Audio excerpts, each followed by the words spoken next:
Ahora estamos en Shibuya o Shibuya. Shibuya es una de las principales estaciones, básicamente es el centro donde se congrega muchísima gente. Es muy famoso por el cruce de calles que ahora vamos a hacer en vivo.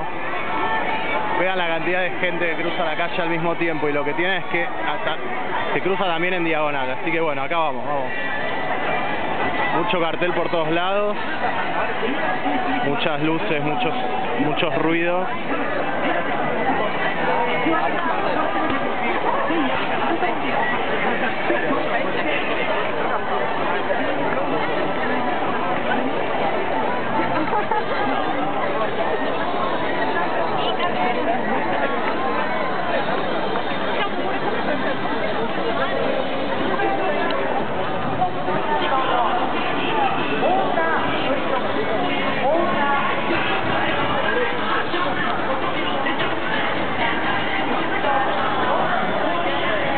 Y llegamos del otro lado.